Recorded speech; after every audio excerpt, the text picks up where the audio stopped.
தமிழக வெற்றி கழகத்தோட தலைவர் விஜய் எப்படி அரசியல்ல ஜெயிச்சு இன்னைக்கு முதலமைச்சரா இருக்காரு அப்படின்னு தெரியுமா? நான் சொல்ல போற இந்த ஒரு பர்டிகுலர் ஆன்சர் உங்களை ஷாக்கா ஃபீல் பண்ண வைக்கலாம், இல்ல ஒரு மாதிரி டிப்ரெஸ்டா ஃபீல் பண்ண வைக்கலாம். பட் அதுதான் உண்மை, அதுதான் நிஜம், அதுதான் இன்னைக்கு இருக்கிற ரியாலிட்டி. அவர் ஜெயிச்சு இன்னைக்கு சிஎம்மா உட்கார்ந்து இருக்கிறதுக்கு ஒரு மிகப்பெரிய காரணம் என்ன அப்படின்னு பாத்தீங்கன்னா சோசியல் மீடியா மட்டும்தான். அது எப்படி சோசியல் மீடியாவா இருக்கும்? சோசியல் மீடியா கூட ஒன்றும் அவர் இது வரைக்கும் பேசினதே கிடையாது, எந்த ஒரு இம்பாக்டுமே அவர் கிரியேட் பண்ணதே கிடையாது அப்படி நீங்க சொல்லலாம். அவர் கிரியேட் பண்ணல, பட் அவரோட ஃபேன்ஸ், அவரோட தொண்டர்கள், அவருக்கு கீழே ஒர்க் பண்ணிக்கிட்டு இருக்க எல்லாரும் சோசியல் மீடியால தான் அவருக்கான ஒரு நேமை கொண்டு வந்தாங்க. It can be positive, it can be negative, but that doesn't matter. But all that matters is he created a biggest influence in social media. இதை நான் வந்து ஒரு 7 பாயிண்டா போட்டு வச்சிருக்கேன். It is going to be more of psychological impact on the human being. அதனால ரொம்ப கேர்ஃபுல்லா கவனிங்க. இதை நீங்க தெரிஞ்சுக்கிறது மூலியமா உங்களுக்கு என்ன பெனிஃபிட் கிடைக்க போகுது அப்படிங்கிறது எனக்கு தெரியல.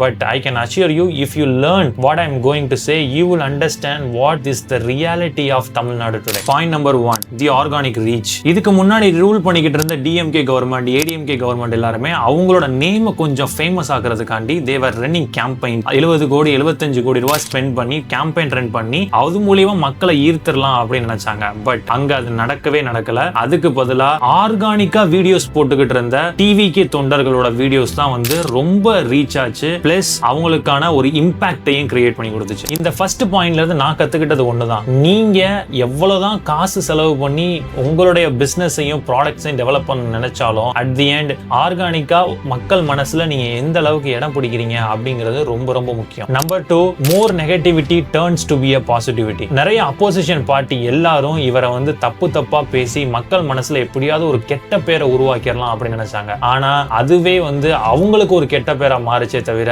இவருக்கு கம்ப்ளீட்டா ஒரு நல்ல நேமா மாறி இன்னைக்கு அவர் ஆட்சியில உட்கார்ந்திருக்காரு. Number 3, influencer marketing. நிறைய இன்ஃப்ளூயன்சர்ஸ் அவங்களோட வீடியோஸ் வைரலா போகணும், அவங்க வந்து ஃபேமஸ் ஆகணும் அப்படிங்கிற ஒரு காரணத்துக்காண்டி மீடியால ஃபேஸ் விசிபிலிட்டி நல்லா இருக்கிற ஒரே பர்சன் நம்ம சிஎம் விஜய் சார் மட்டும்தான். அவரோட ஃபேஸையும் அவரோட நேமையும் அவரோட கட்சி பாடல்களையும் யூஸ் பண்ணி நிறைய நேம் கொண்டு வரதுக்கு மட்டும் இல்லாம நிறைய ஃபாலோவர்ஸ் கொண்டு வரது மட்டும் இல்லாம அவரை பாசிட்டிவாவும் சரி நெகட்டிவாவும் சரி யூஸ் பண்ணிக்கிட்டாங்க. அதனாலதான் ஜூலின்னு ஒரு லேடி இருக்கிறாங்க, அவங்க எல்லாம் யார் நமக்கு தெரிய வந்துச்சு. பிளஸ் இன்னும் நிறைய பேர் வந்து விஜய் அண்ணாவை தப்பா பேசியும் ரொம்ப நெகட்டிவா பேசியும் தான் வந்து ஃபேமஸ் ஆனாங்க. இப்ப வரைக்குமே நீங்க விஜய் அண்ணா பத்தி சின்னதா ஏதோ ஒரு வீடியோ போட்டாலும் உங்களுக்கு மினிமம் 10,000 வியூஸ் போறதுக்கு ஐ கேன் 100% assure you. ஏன்னா அந்த அளவுக்கு ஒரு மீடியா விசிபிலிட்டியை அல்காரிதம்ஸ் மூலமா விஜய் அண்ணா கிரியேட் பண்ணி வச்சிருக்காரு. Number 4, sticking with one point. DMK versus TVK. அவர் எப்பயுமே தன்னோட கேம்பெயின்ஸ்லயும் சரி தன்னுடைய வார்த்தைகள்லயும் சரி அவர் ஒரே ஒரு பாயிண்ட மட்டும் தான் ஸ்டிக் பண்ணிக்கிட்டு இருந்தாரு. அதுதான் TVK வெர்சஸ் DMK. என்னைக்குமே மத்தவங்க என்னை பத்தி பேசுறாங்க, அவங்களுக்கு நாங்க ரெஸ்பாண்ட் பண்ணுவோம், அவங்களோட சண்டை போடுவோம் அப்படிங்கிற அவரோட பாயிண்ட் ஆஃப் பெர்ஸ்பெக்டிவை